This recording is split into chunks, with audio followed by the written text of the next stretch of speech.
ইনজুরির কবলে পড়ে মাঠের বাইরে রয়েছে বাংলাদেশ দলের ৩ গুরুত্বপূর্ণ ক্রিকেটার মুশফিকুর রহিম, নাজমুল হোসেন শান্ত ও তৌহিদ হৃদয়। ওয়েস্ট ইন্ডিজ সফরের টেস্ট, ওয়ানডে আর টি-20 3 ফরম্যাটে খেলতে না পারা এই তিনজন কবে নাগাদ মাঠে ফিরবেন? ১১ ডিসেম্বর থেকে সিলেটে যে জাতীয় ক্রিকেট লিগ টি-20 শুরু হয়েছে, সেখানে মুশফিক, হৃদয় আর শান্তর খেলার সম্ভাবনা কতটা? তারা কি আদৌ এই আসরে অংশ নিতে পারবেন? তা জানতেও ভক্তদের কৌতূহলের শেষ নেই।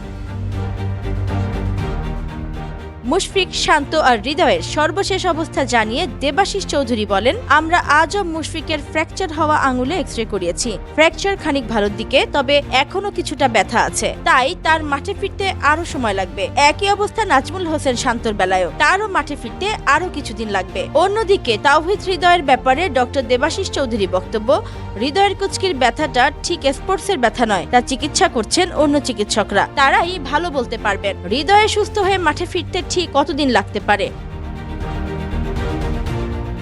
তবে এটুকু বলতে পারি, মুশফিক, শান্ত আর হৃদয় কারোরই আপাতত আগামী ২-৩ দিনের মধ্যেই মাঠে ফেরার সম্ভাবনা খুব কম। একটু সময় লাগবে তিনজনেরই। হয়তো তিনজনই এনসিএল টি-20 শেষ কয়েক রাউন্ড খেলতে পারেন। বিসিবি সূত্র জানিয়েছে, এই তিনজনের কেউই ২ থেকে ৩ দিনের মধ্যে মাঠে ফিরতে পারবেন না, তবে জাতীয় লিগের শেষ রাউন্ডগুলোতে তাদের খেলার সম্ভাবনা রয়েছে।